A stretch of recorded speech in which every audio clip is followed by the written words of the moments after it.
Olá, tudo bem? Eu hoje, quando me sentei aqui para responder as mensagens dos vídeos do meu canal, que é algo que eu procuro fazer todos os dias, como vocês já devem ter notado, eu me esforço bastante por responder a todas as mensagens, me deparei com uma mensagem que não só me fez recordar de um vídeo que eu já tinha programado em fazer e que acabou se arrastando e acabei por me esquecer, como eu achei que é extremamente importante que vocês prestem atenção naquilo que eu vou dizer, porque é algo que provavelmente vocês nunca ouviram ninguém falar da forma que eu vou falar aqui. Primeiro, uma das coisas que chamou a atenção da mensagem foi o padrão. O padrão basicamente é o seguinte: vocês vão de notar que quase sempre, quando uma pessoa quer muito criticar algo e não faz a menor ideia como fazer, elas vão por duas vias. Ou simplesmente o insulto, ou a insinuação de uma crítica. E elas ficam pela insinuação pelo facto de não terem a capacidade, não saberem como concretizar essa crítica. Este exemplo que eu vos trago é bem característico disso, porque a mensagem basicamente diz o seguinte: e os Correios, e a Petrobras, e a festa da esquerda. Como é que você responde a um comentário desse tipo? E a Petrobras? Tá, ok. E a Petrobras? Também eu pergunto eu. E a Petrobras? Sim, a Petrobras é o nome da maior empresa do país. Foi assim que eu respondi. E os Correios? Eu poderia responder exatamente da mesma forma. Mas, em relação aos Correios, ela acendeu outra vez em mim uma ideia que eu já tinha antes de gravar um vídeo sobre esse tema, porque aquilo que eu vou-vos falar hoje, como eu disse, é algo que muito provavelmente vocês não ouviram ninguém falar e que é extremamente importante porque é algo que é usado muitas vezes para manipular a opinião pública. E isso tem a ver com serviços essenciais criados para o Estado que não visam fins lucrativos e são serviços que o privado nunca se interessa em criar, precisamente porque sabe que os custos da implementação desse serviço são extremamente elevados e não há forma desse serviço se tornar lucrativo. Em relação aos Correios, porquê que os Correios tendem atualmente a se tornar um serviço que não lucrativo? E não é não lucrativo, é um serviço que dá prejuízo, não é só no Brasil. É claro que as pessoas vão falar de uma forma como se fosse um mau serviço prestado no Brasil e que no resto do mundo funciona. Não é assim. Em Portugal passou exatamente a mesma situação. Os Correios passaram a dar prejuízo, inclusivamente o Estado, para encontrar uma forma de minimizar esse prejuízo e até que passasse a dar algum lucro, passou a atribuir aos Correios funções que não têm nada a ver com o seu serviço original, que era levar cartas e encomendas às pessoas. Hoje, os serviços dos Correios em Portugal é praticamente um balcão de banco. Eles usam o facto de estar disseminado já, porque o Estado fez esse serviço, de disseminar por todo o país balcões dos Correios, para já tem a infraestrutura, transformar aquilo num banco tornou-se extremamente fácil. E quando isso acontece e os Correios passam a ser interessantes, os privados se interessaram.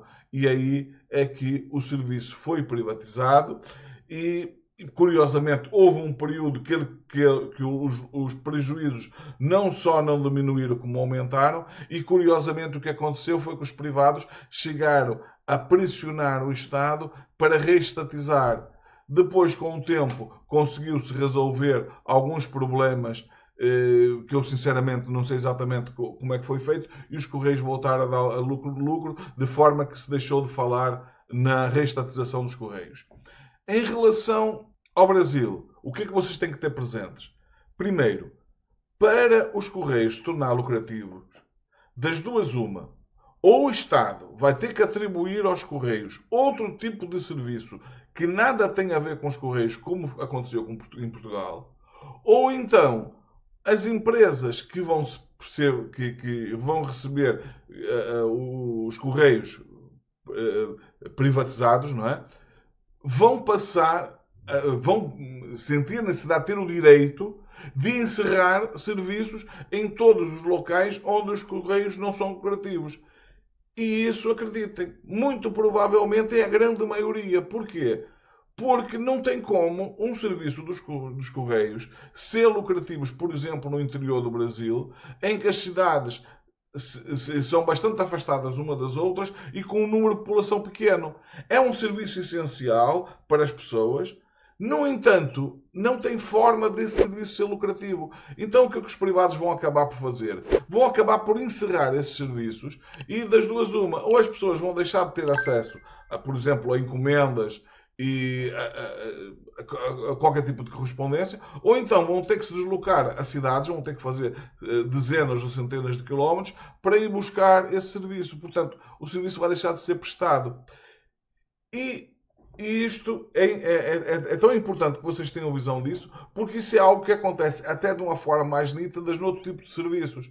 Por exemplo, vamos supor que o Estado só fosse investir em coisas que fossem lucrativa e que entregasse tudo, digamos assim, como muita gente defende, sem noção do que está a fazer, que tudo se entregue nas mãos de privados. Eu pergunto, que empresa privada ia ter interesse de construir estradas ligando populações do interior do Brasil?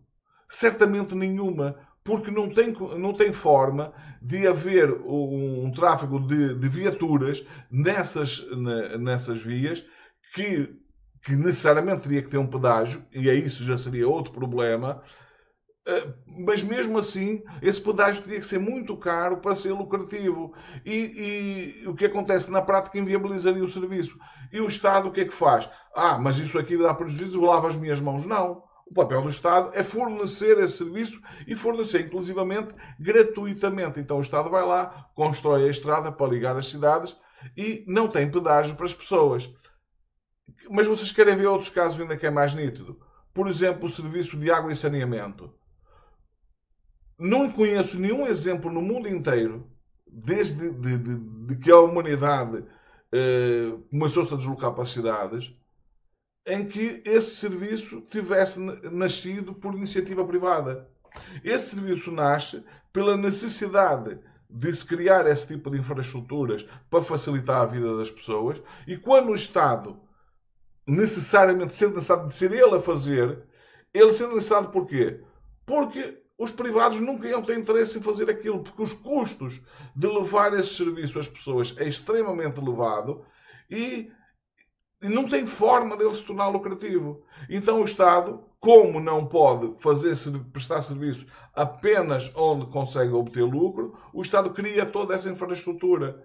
Agora, o que é que acontece quando essa infraestrutura está criada e, sobretudo, em grandes cidades? Vocês podem ter a certeza que nenhum privado vai se interessar por serviços de saneamento e água em pequenas cidades do interior do Brasil. Porque não tem forma desse serviço ser rentável, mesmo com a estrutura já feita, o que infelizmente nem sequer é o caso. Mas em relação a grandes cidades, como Rio, São Paulo, Belo Horizonte, esse serviço começa a ser interessante. Porquê? Porque a infraestrutura já foi feita pelo Estado, o Estado já gastou bilhões para construir toda essa infraestrutura e agora os privados viram aí uma oportunidade. Ora bem, eu já não tenho que gastar, não tenho que ter todos os custos de criação da infraestrutura, porque o Estado já fez isso para mim. Eu só tenho que explorar e manter o serviço a funcionar.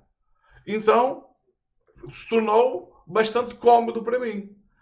O Estado o que é que faz?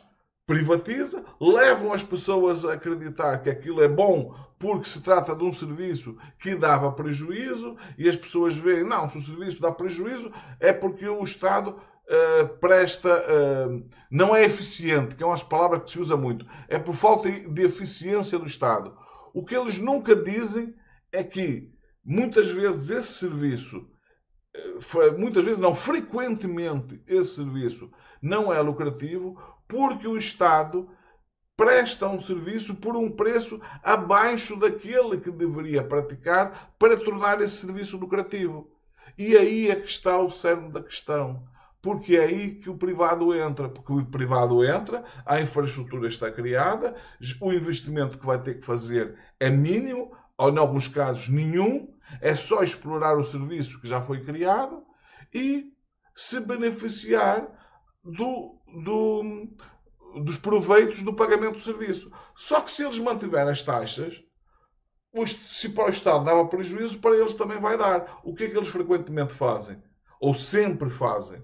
Aumentam o preço. Então as pessoas que de repente acharam que era um excelente negócio aquele serviço ser privatizado porque era um serviço que por ineficiência, toda essa narrativa que é usada, o serviço dá prejuízo porque o Estado é ineficiente e muitas vezes políticos interessados nisso porque estão de alguma forma a ser comprados para criar as condições para a privatização, deixam de investir nesse serviço para que ele comece a gerar problemas, para depois, quando as pessoas já aceitam a ideia de privatizar, então ele vai, investe para resolver o problema e, uma vez resolvido, privatiza por uma fração do valor que deveria privatizar, dado o custo que está ali em toda aquela infraestrutura. O privado vem, o que é que ele faz? Ele sobe o preço do serviço e de repente o serviço passa a ser lucrativo. Isso acontece. Isso que eu estou a dizer nem sequer decorre. Está a acontecer neste momento em São Paulo e já ocorreu aqui em Portugal. Aqui em Portugal, os serviços de águas que eram geridos também pelas prefeituras e que é um serviço bastante eficiente. Portugal fez um trabalho excepcional nisso, demorou muito tempo a fazê-lo, mas isso também se tornou uma vantagem para o privado, porque como Portugal demorou muito tempo a levar esse serviço às pessoas, o serviço que tem hoje é um serviço que é novo, que não carece nos tempos mais próximos de grande manutenção. Então os custos para o privado se tornou muito barato. Então os privados conseguiram, da mesma forma que aconteceu no Brasil, convencer o Estado que era uma boa ideia privatizar. O Estado privatizou sobretudo o serviço das águas. E o que é que os privados fizeram? Fizeram aquilo que também fizeram em São Paulo, fizeram no outro Estado, subiram o preço do serviço. Em Portugal, por exemplo, o serviço de água e saneamento, de água, houve casos em que subiu 2, 3 vezes. Por exemplo, aqui onde eu moro, o preço da água duplicou, a fatura da água duplicou de preço. Então as pessoas que achavam, tem razão, tem que privatizar sim e tal, sem fazer contas, sem ter em conta que havia ali um interesse por trás que eles não podiam confessar, porque se isso acontecesse as pessoas deixariam de ter interesse. Por exemplo, se dissesse às pessoas de São Paulo, nós vamos privatizar o saneamento e as águas, mas para isso vocês vão ter que pagar, sei lá, o dobro do que pagam atualmente. Quem é que ia querer? Ninguém ia querer. Então isso não se fala, isso omite-se. O que se diz é que o serviço é ineficiente e dá prejuízo para ser ineficiente. As pessoas, acreditando nisso, apoiam e depois o caso está feito, depois de já não haver volta a dar praticamente, porque depois de reverter o processo é muito mais difícil, elas se deparam com um custo do serviço superior e às vezes, como acontece também em São Paulo com a Enel, o serviço, a qualidade do serviço é reduzida. Porquê? Porque nesse caso da Enel, a empresa descobriu que uma das formas de tornar o serviço mais lucrativo era a redução substancial do número de funcionários. Ao fazer isso, a empresa se torna lucrativa, só que depois o que acontece? Cada vez que chove cai uma árvore, São Paulo fica sem luz, e agora reverter isso vai ser muito mais difícil. Basicamente é isto que acontece. E portanto, aquilo que quando eu decidi gravar este vídeo, foi sobretudo para isso, para vos chamar a atenção para isso. Quando vos vierem com uma narrativa de ineficiência do Estado, tentem ir um pouco mais fundo as questões. Tentem descobrir de que serviço que se trata. Se é um serviço essencial ou não. Se é um serviço que, em algum momento, o privado teve interesse de, por iniciativa própria, pôr aquele serviço a funcionar. Porque se não foi isso, pode ter a certeza que é um serviço que se tornará lucrativo não por uma questão de eficiência, mas porque você vai passar a pagar mais caro por esse serviço. Este vídeo era para falar sobre isto. Fiquem bem. Vemos no próximo vídeo.